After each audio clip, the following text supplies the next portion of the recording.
Vous savez que le Mali, le Niger et le Burkina évoluent dans un cadre confédéral. À l'époque, mon arrivée avait pour objectif de remercier le peuple du Mali, du Burkina et de la Guinée pour le soutien qu'ils ont apporté au Niger lorsque la CEDEAO avait pris la malheureuse initiative d'agresser à travers les moyens militaires la République du Niger qui cherchait sa voie.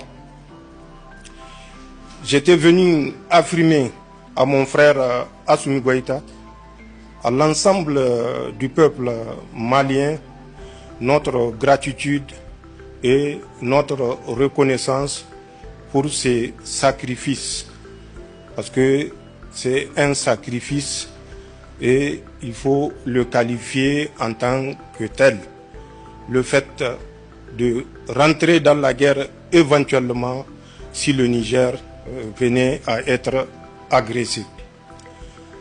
Depuis lors, nous avons évolué dans un cadre global en créant d'abord l'Alliance des États du Sahel le 16 septembre 2023, suivi quelques mois plus tard de la création de la Confédération États du Sahel, le 6 juillet exactement 2024 à Niamey.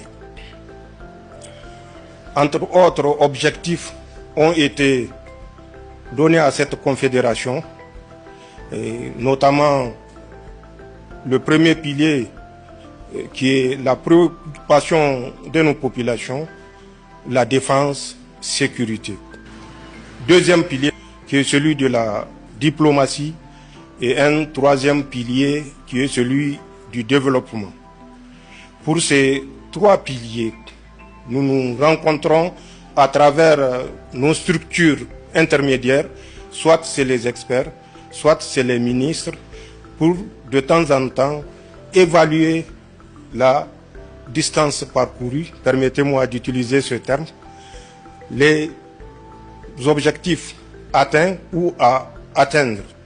C'est dans ce cadre que je suis présentement à Bamako pour essayer de faire le tour du horizon avec mon frère Assimi Goïta. Un tour d'horizon qui inclut bien évidemment les trois domaines que je viens de citer. Vous êtes certainement au courant, comme tous les peuples de la Confédération, de notre volonté de créer et consolider une force unifiée dont l'état-major est déjà opérationnel. Les bataillons sont constitués et seront opérationnels, si on peut dire opérationnels, puisqu'ils le sont déjà à travers des opérations bilatérales ou multilatérales que nous avons conduit, que nous avons eu à conduire, soit avec le Mali, soit avec le Burkina, ou les trois pays ensemble. Mais nous voulons aller plus loin et c'est la raison pour laquelle l'état-major dont le siège est à Niamey est actuellement en formation pour que tous les problèmes de défense et sécurité soient pris en charge par cette force unifiée. Pour ce qui est de la diplomatie, vous le voyez, que ce soit aux Nations Unies ou dans toute autre rencontre d'intérêt, nos représentants gardent la même position, prennent les mêmes décisions. C'est la volonté de notre confédération et c'est en ce sens que les ministres travaillent nuit et jour. Pour le développement, vous savez que nous avons créé la Banque confédérale d'investissement et de développement. Je ne vais pas rentrer dans des détails, puisque bientôt nous allons nous retrouver une fois de plus à Bamako pour déterminer avec précision le contour du fonctionnement de cette banque.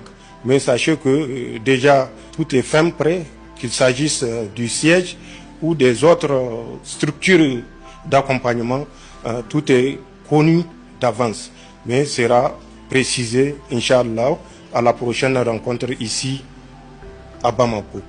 Je n'aimerais pas aller dans d'autres détails qui sont des détails plutôt discrets. Donc il y a des domaines bien sûr qu'on ne peut pas évoquer ici, mais il y a des domaines d'intérêt que nous avons passés en revue et que, Inch'Allah, à la prochaine rencontre, vous saurez davantage. Voilà en quelques mots l'objet de ma visite.